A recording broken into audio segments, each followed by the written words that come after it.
Good afternoon. We are at the third day of Eurostar conference here in Edinburgh. I've been joined by Riis Sørensen from Denmark. It's a pleasure to have you here, Jan. Thank you. And please, as a start, can you please introduce yourself to the audience we have just now? Yes, my name is Jan, and I work for Trifor QI Testhuset, as we have a stand just over here. And I have been working within test management for 20 plus years, something about. Amazing. Fantastic. Jan, you've already delivered a talk as of yesterday with Eurostar. What was the topic you covered, please? Well, the topic we covered is how it was a duel. We were two presenters, and it was about how we as test managers can use AI to some sort of elevate our impact as test managers. Amazing. We were not presenting, it was not magic. We had some really easy use case to replicate. Excellent. And are you an active advocate of AI, do you think? Is that how you'd like to position yourself, or you're still someone who's trying it all out, or have you embraced well and truly AI and definitely I am a curious person, and that goes within the trade of being a tester or test manager. And when ChatGPT 3.5 came out in, I think it was March 23, I instantly took it in because I wanted to see what was this AI kind of stuff, because it was new to all of us actually. But it was just about a year ago I began thinking, how can I use it in my daily work as a test manager? Is there any way I can use it for my documentation, to analyze defects, or anything of the task that I usually do? Amazing. You seem like a person who's very agile and who adapts with changing times very easily. Do you think it's as easy for the wider community? Not everybody might be open to AI, and there might be a lot of hesitation and skepticism. What would you tell people like that? Why should they open themselves up to AI? I think if I should just set the scene, I think the biggest issue we have concerning AI is fear, and it's lack of knowledge. And lack of knowledge turns into fear. And I think the corporate adaptation of AI is not going fast enough. You see, especially among public corporations, you see a complete ban of AI some places. And some are beginning taking it in, but they are limiting the use of AI. It'll take a while before, I guess, the trust part of AI adoption is fully there, and in a wider sense, people will perhaps be a little skeptical because it feels like an unknown world. And it is. It is. Fair enough. And where do you see yourself in a way of a world that's maybe emerging and really quickly, embracing AI? Do you see yourself more and more becoming more like an evangelist of AI, or what's in the kind of next steps for you in this journey? The thing is, I'm an avid AI user, but I'm also critical because I think, and it's been told all over the conference, that it is important to keep the human in the loop. And I think you cannot emphasize that enough, because you have to use your professional approach to the output you get. And I don't think you can use it professionally if you don't have a vast knowledge of your profession. I agree. I think that human element to kind of make sure the content is correct in context, and for the occasion, for its usability, and for it to be meaningful, it's really important. And do you think there's different skills that the testers and test managers and people like yourselves should start to now pick up to be prepared for what's to come in future, potentially a domain dominated by AI? I think it might be a cliche, but I think prompting and prompt engineering is something you need to be aware of, because it's no secret that the better the context, the better the result is that you actually get out of this. And I've seen many prompting too short, too simple, and they get the result and say, okay, I cannot use this because it's out of context. Yes. I think that's a very good cue there. I think prompt and prompt engineering will perhaps be an important skill for people to develop. Yes. It might feel uncomfortable to start with, but you have to get used to it because that's the new reality. And even so, prompting perhaps also get a little less important coming the future models. I know there's a 5.0 coming from OpenAI. Yes. And I've seen over the years that if you misspell something or don't give enough information, and actually it guesses because that's part of a hallucination, but sometimes it even guesses right. Yesterday I skipped something in my prompt and it said, oh, I think you mean this, and it was really spot on. Okay. Oh, are we there yet? Interesting. Wow, amazing. I think perhaps the advancement has happened much more than we ever thought was going to be. Do you think there's a case for people who are fearing AI in terms of jobs going away and things like that? Do you think that fear is real? And is that valid fear? Yes, I do so, but I don't think it's with our profession. But if you look over the times, jobs have disappeared due to natural evolution. I have some family that have been, typographer back in the day when you built newspapers with blocks of letters, and that's not there anymore because of PCs and software. And the same, I think, will be within administration, general administration, because agentic AI can cover much of the customer back and forth. You think so? There'll be evolutionary reasons. There'll be some loss of jobs, but you still don't think it's to be feared? No, and I'm generally against fearing something because you're not really, you don't know about it. I think you should jump right in and use it, but be careful and be critical and stay curious. Try just as testers normally are. Try here and there and see what works, and remember that, and build your prompt library based on what works. Yeah, absolutely. No, fantastic. Is this your first Eurostar?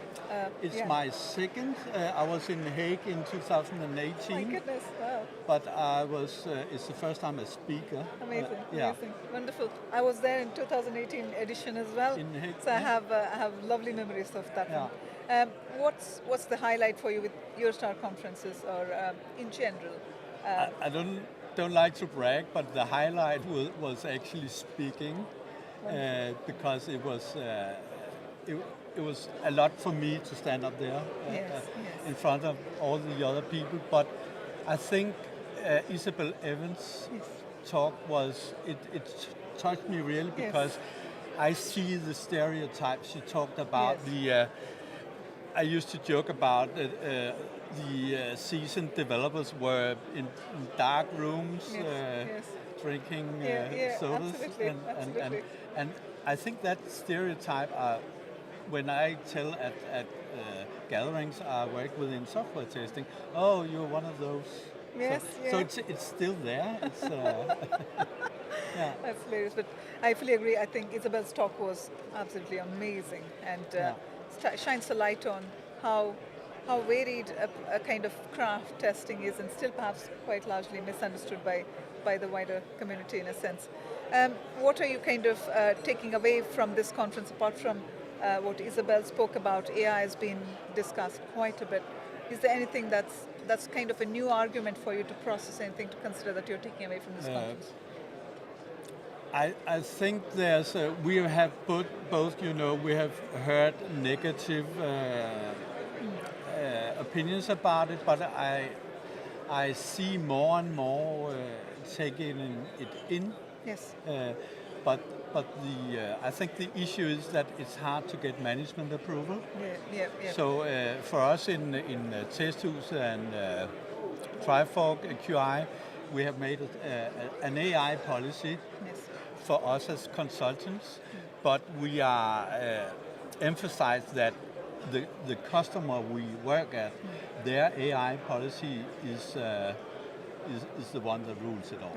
Okay. So I think the corporations, they need to take AI policy serious, and they need to go out there to the employees and say, you can use it this way and we encourage you to, but there are certain rules you have to abide to.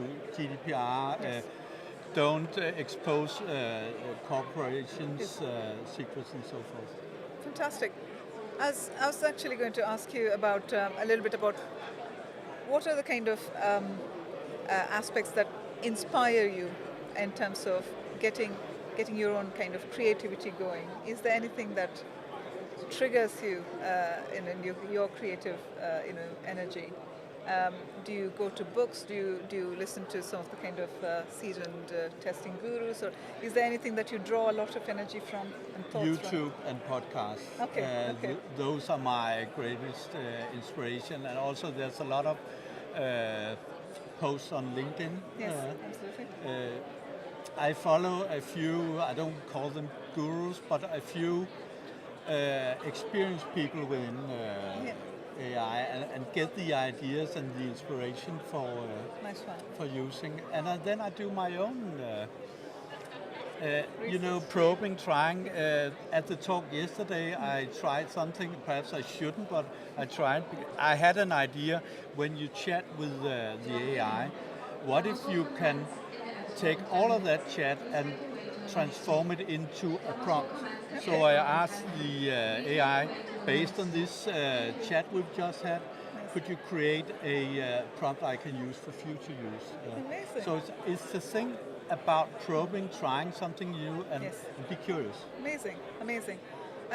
Is that an advice you would like to give the new generation, up and coming testers, quality engineers, test managers, whatever kind of stream they're looking within this area? What's the advice you would like to give them?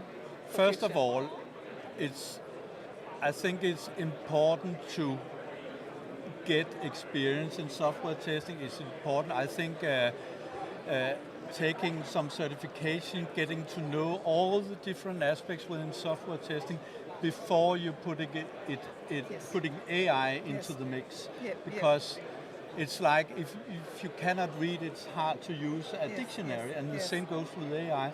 If you don't know your trade, you cannot tell the AI what you actually need. Nice one. We had another speaker say the same thing, to say, get to know what's testing and the craft of it before you start to put some additional kind of nuances to it. So, no, that's fantastic advice. And I was going to ask you, are you an active member of the Denmark and the kind of Danish testing community? Are you actually engaged with the community in general? I haven't been. We have DSTB, which is a part of ISTQB, but I haven't been participating that much. But I'm an eager posting on LinkedIn and so forth. Nice one. And I hope with my upcoming podcast I can contribute to and share what I experience. Brilliant. No, really excited to hear about your podcast journey. And where can people find all of this content, please? Can you share where people can follow your work and everything you're doing? It's not up yet. It's still in the planning phase, but follow me on LinkedIn and it will be posted there. Super duper. No, that's amazing. And anything that you would like to kind of add as your parting note for Eurostar, this edition of Eurostar, and anybody listening to you right now?